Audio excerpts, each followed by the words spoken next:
누구보다 빠르게 그 위기에서 벗어나야 된다. 다시 한번 재차 지수가 이제 치고 올라갈 거냐. 여러분 안녕하세요, 백준수입니다. 네, 오늘 장 끝나고 좋은 소식이 나와서 오늘은 그 이야기를 좀 해보겠습니다. 어제 우리 또 밤에 라이브 방송 하면서 시황 이야기를 좀 진행을 했었는데요. 지금 뭐 시황이 다시 한번 재차 지수가 이제 치고 올라갈 거냐, 아니면 이제는 고점에서 다시 이제 꺾이기 시작할 거냐. 이제 그 양 갈림길을 바로 눈에 앞두고 있는 상황이다. To be or not to be, that is the question. 지금은 눈치 보기 장세일 수도 있고, 또는 이제 그 방향성이 나오기 전에 현재 쉬어가는 구간이 이어지고 있다라고 말씀을 드렸었는데요. 시장의 방향성을 가를 주요 변수로 제가 말씀드린 게 이제 두 가지가 있었죠. 첫 번째는 이제 연준의 스탠스가 어떻게 갈 거냐, 계속해서 이제 비두기파적인 스탠스를 계속 유지를 할 거냐. 즉 지금 현재 미국에서 물가 상승이 조금씩 나타나기 시작하고 있거든요. 인플레이션이 이제 발생되기 시작하는 시점에서, 그럼에도 불구하고 계속해서 그동안 했던 이 통화 완화 정책들을 계속 가지고 가고, 국채 매입을 그대로, 국채 매입이 아니라 회사채 매입을 계속해서 지속을 할 거냐, 또는 이제 회사채 매입을 좀 뭐 감소를 시킨다거나 뭔가 이제 매파적인 분위기로 돌아설 거냐. 그게 이제 어떻게 보면 단기적으로 상당히 중요한 이슈가 된다라는 게 첫 번째였고, 두 번째 이슈가 이제 바로 바이든 취임 후에 추가 경기 부양책을 할 거냐의 여부, 그리고 추가 경기 부양책을 하게 되면 어느 정도 규모로 할 거냐의 여부. 결국에 이게 또다시 시장의 유동성을 추가로 공급해 줄 수 있을 만한 이슈가 될 수 있기 때문에, 그래서 이 두 가지가 결국엔 앞으로 이제 시장이 상승으로 가느냐 아니면 하락으로 가느냐의 어떤 이제 바로미터로 작용할 거다. 최근에는 이제 뭐 여러분들 아시다시피 고점에서 차익 욕구에 대한 부분도 분명히 감지가 되고 있기 때문에, 물론 우리 동학개미들은 계속해서 매수를 해주고 있지만, 특히 이제 기관들이나 외국인들 같은 경우에는 최근에 이제 차익 욕구가 발동한 것도 느끼고 있잖아요. 그래서 이 부분에서 다시 시장에 똥침을 쏴줄 수 있을 만한 뭐 건덕지가 있느냐, 또는 오히려 이제 시장이 꺾일 만한 어떤 이슈가 나오느냐, 뭐 그거에 따라서 방향성만 결정이 될 것 같다. 이렇게 이제 설명을 드렸었는데, 좋은 소식이 나온 거죠. 바이든 취임 이후에 바로 첫 번째 정책으로 또 대규모 부양책이 추가적으로 한 번 더 나올 것 같다 라는 기사가 있었기 때문에, 시장 유동성 공급 측면에서 상당히 긍정적이다. 그러면 당연히 우리가 여기쯤에서 생각해 볼 수 있는 상상은, 예상은 시장이 추가적으로 더 올라갈 수도 있겠구나. 그래서 시장이 계속해서 아직까지는 꺾일 때가 아니구나 라는 희망적인 어떤 메시지로 받아들일 수 있다. 이렇게 생각하시면 좋을 것 같습니다. 자, 내용을 한번 읽어보겠습니다. CNN 바이든 측근들 부양책 대략 2조 달러 규모다. 이번에 바이든 대통령 당선인이 공개할 경기부양책 규모가 대략 2조 달러에 달할 것이라는 보도가 처음으로 제기가 됐습니다. CNN에서 보도를 했는데, 바이든 당선인이 이날 코로나 때문에 주요 부양책을 공개할 예정인데 부양책 규모가 2조 달러에 달할 것이다. 바이든 참모들이 최근 의회에 부양책 규모를 전달했다 라고 소식통을 통해서 얘기를 하는 거죠. 그래서 바이든 측근들과 긴밀히 접촉하고 있는 한 의원이 바이든 팀이 이번 부양책이 상당한 도약이 되길 바라고 있다. 다만 부양책 규모는 여전히 바뀔 수 있다라고 덧붙였다고 합니다. 자, 2조 달러 규모는 앞서 민주당에서 척 슈머 상원의원이 요구한 1조 3천억 달러보다 더 많은 수준이다 라는 거고요. 이 때문에 2조 달러 규모면 여러분들 시장에서 기대치보다 더 높은 수준이다 라고 생각하시면 될 것 같습니다. 그래서 최근에 슈머 의원이 경기 부양안 공개를 앞두고 바이든 당선인과 부양안 규모 등을 조율했었다.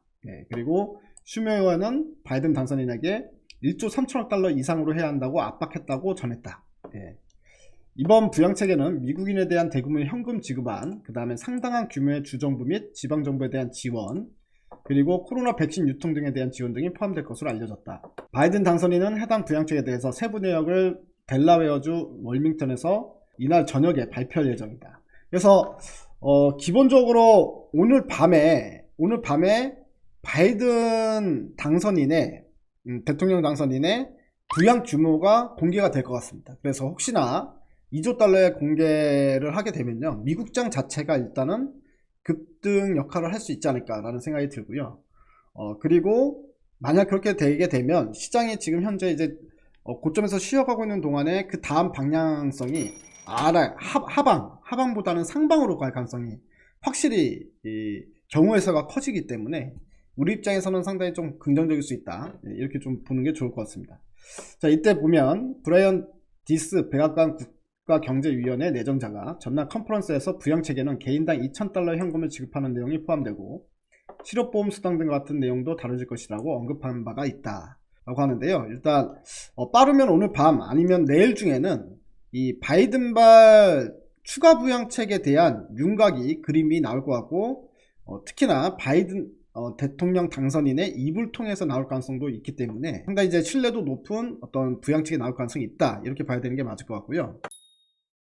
또 하나 이슈가 있습니다. 또 하나 이슈는 아까 말씀드렸던 것처럼 연준 이슈라고 했잖아요. 그래서 연준의 스탠스를 볼 수 있는 또 힌트가 오늘 밤에 있습니다. 오늘 2시 반에 파월 의장의 연설이 예정이 돼 있다 라는 스케줄이 잡혀 있거든요. 그렇기 때문에 오늘 파월 의장이 연설을 할 때 어떤 내용으로 연설을 하느냐가 결국엔 시장의 힌트가 될 수 있죠. 그래서 파월 의장의 연설 내용이 아직까지 상당히 온건한 멘트를 계속해서 지속한다면 또는 인플레이션에 대한 언급 자체를 안 한다면 이거는 시장에 상당히 긍정적인 효과를 불러올 수 있고요.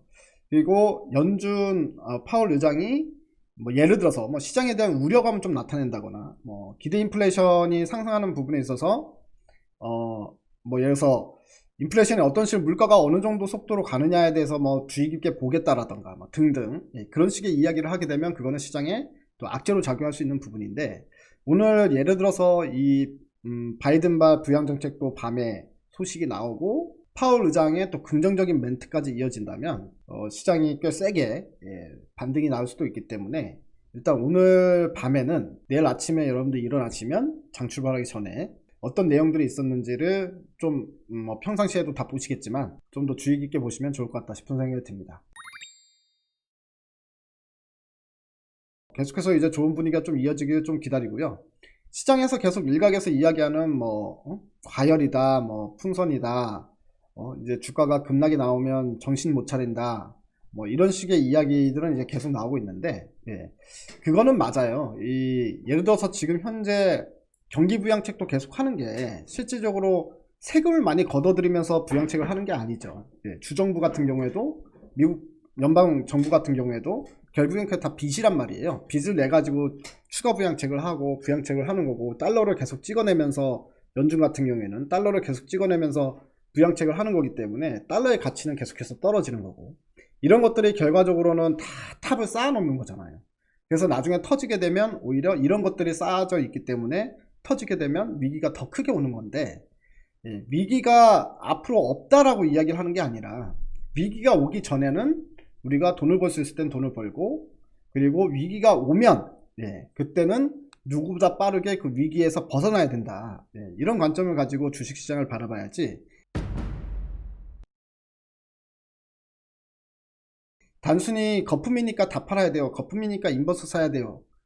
라고 해서 돈 벌 수 있는 건 아니다. 그래서 기본적으로 주식을 돈 벌기 위해서 하는 거지 결국에 뭐 딴 거 다 필요 없다. 이런 관점에서 보게 되면요.